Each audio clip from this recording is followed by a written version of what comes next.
Hi everyone, कैसे हैं सब।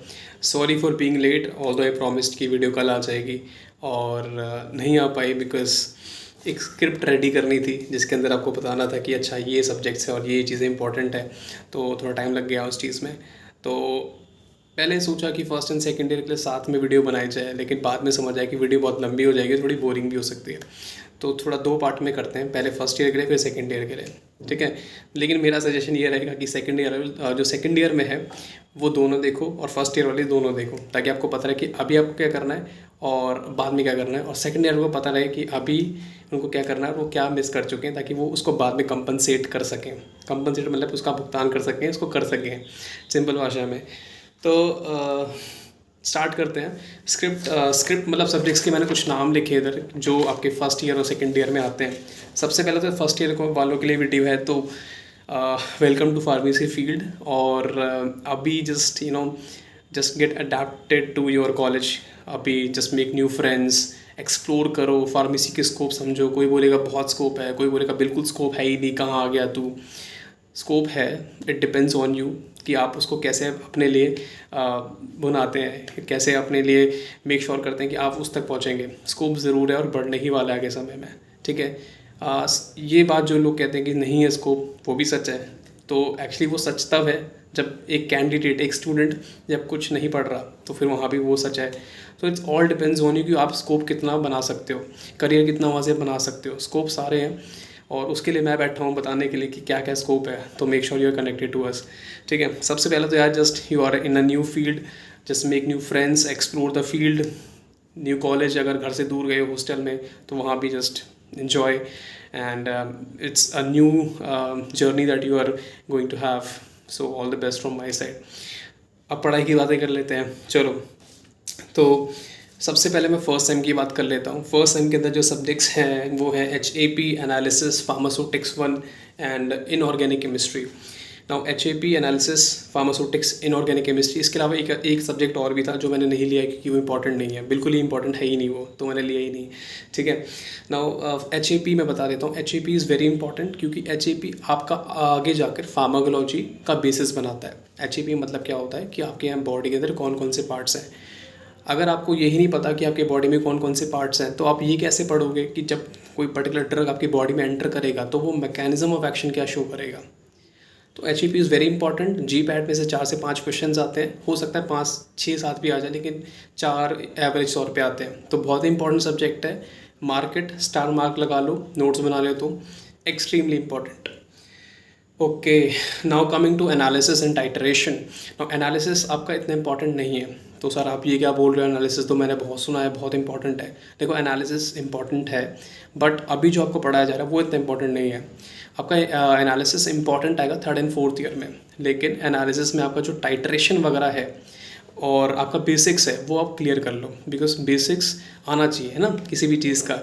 तो एसिड बेस क्या होता है, बफर क्या होता है, स्टैंडर्ड्स कौन कौन से, प्राइमरी सेकेंडरी। टाइट्रेशन में क्या है कि ऊपर ऊपर से आप पढ़ सकते हो, डिटेल में मत जाओ, क्योंकि GPAT में एक आध क्वेश्चन आता है टाइट्रेशन से, दैट सेट, या फिर लास्ट 2 क्वेश्चन आ जाएगा। तो इस तरह से करो। बुक आप जो रेफ़र कर सकते हो वो GR चट्टवाल है।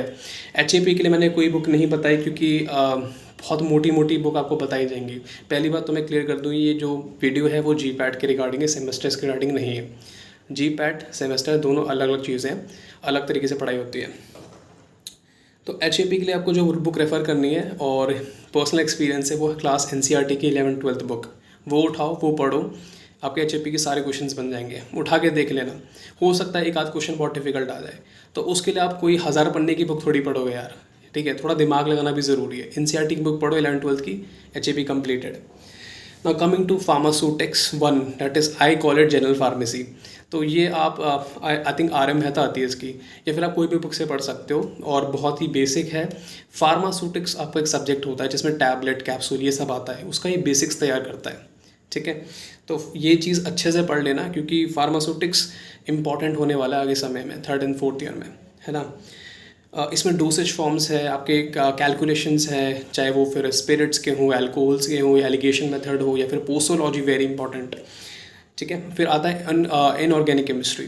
ये इंपॉर्टेंट बिल्कुल भी नहीं है, एक आध क्वेश्चन आएगा, तो किसी भी बुक से पढ़ो, फ़र्क नहीं पड़ता, किसी भी पब्लिकेशन की बुक से पढ़ो, डजेंट मैटर। तो मैंने फर्स्ट सेम यहाँ कवर कर दिया है। फर्स्ट सेम में आपके सबसे इंपॉर्टेंट सब्जेक्ट जो हैं वो हैंगे HAP और आपका फार्मास्यूटिक्स। एनालिसिस बेसिक्स तैयार हो रहा है यहाँ पर, लेकिन इतना इंपॉर्टेंट नहीं है, जैसे मैंने बताया आगे चल के इंपॉर्टेंट होगा। Now coming to second sem में क्या है, दोबारा HAP आ रहा है। अब मैंने बताया HAP इंपॉर्टेंट है तो कर लेना यार। इसके बाद आता है ऑर्गेनिक केमिस्ट्री। इसके बारे में बाद में बताऊंगा क्योंकि इसके लिए एक अलग सी वीडियो बननी चाहिए, लेकिन मैं इसमें ही कर दूंगा किसी तरह से इंक्लूड। और बायोकेमिस्ट्री और पैथोफिजियोलॉजी।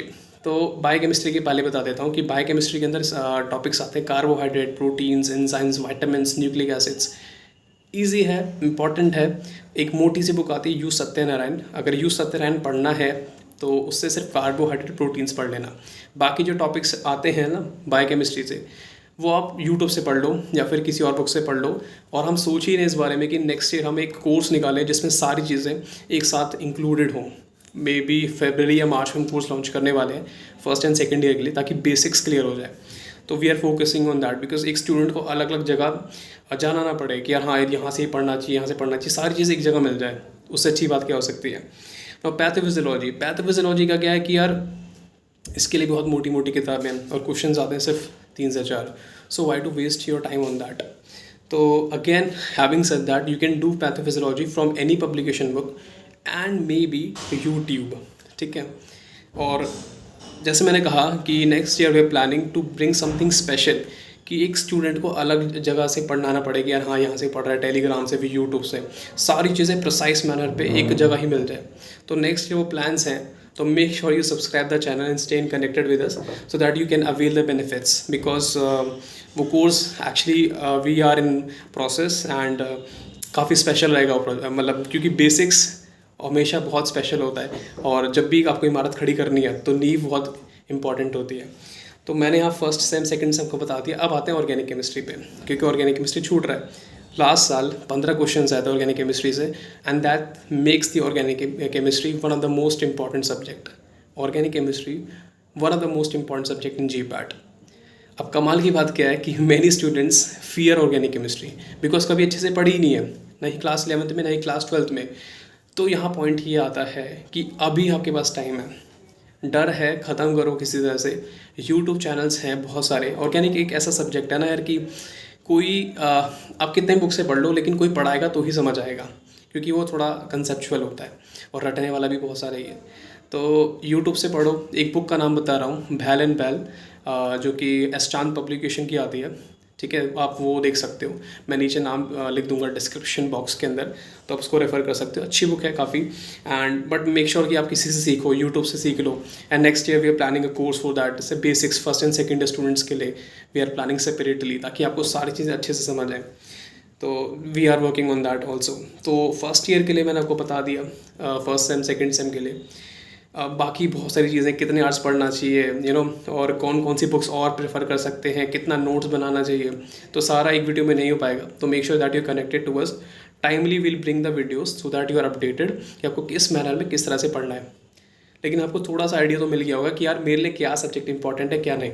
इंपॉर्टेंट क्वेश्चन की फर्स्ट ईयर से GPAT के कितने क्वेश्चन आते हैं, टोटल GPAT के कितने क्वेश्चन आते हैं, 125। फर्स्ट ईयर से आते हैं 15 क्वेश्चन, 15 मतलब 60 मार्क्स। इंपॉर्टेंट है, 60 मार्क्स की तरह मत देखो इसे, साथ में देखो कि 60 मार्क्स के साथ बेसिक्स भी क्लियर हो रहा है। बेसिक्स यहाँ से बन रहा है, तब जाके थर्ड एंड फोर्थ ईयर में अच्छे से पढ़ पाओगे। तो वेरी इंपॉर्टेंट कि आप अच्छे से पढ़ो फर्स्ट ईयर के अंदर, और इन्जॉय भी बहुत करो यार, है ना। अगर मैं ऑनेस्टली बताऊँ कितना आपको घंटा पढ़ना चाहिए रोज़ GPAT के लिए, फर्स्ट ईयर में अगर ऑनेस्टली बताऊँ तो I think 45 minutes to 1 hour more than enough. और अगर नहीं भी दे रहे हो तो हफ्ते में 3 दिन भी पढ़ लिया बहुत है। फर्स्ट में ज़्यादा टेंशन नहीं लेने का। मेन जो मुद्दा आता है ना पढ़ने का GPAT के लिए, that starts from the second year. ये क्वेश्चन भी आता है कि यार अब मुझे स्टार्ट कब करना चाहिए GPAT के लिए, तो that is the best time जो स्टार्ट होना चाहिए GPAT के लिए, that is your 4th same. और जल्दी करना है किसी को तो 3rd same. First year enjoy करो, सारी बुक्स कलेक्ट करो इधर उधर से, समझो स्कोप क्या है, और just stay connected to us. We'll provide all the information to you. Thank you so much for watching this video, and very soon I'll be uploading the second year video also, so that you can progress in the preparation part. Bye bye.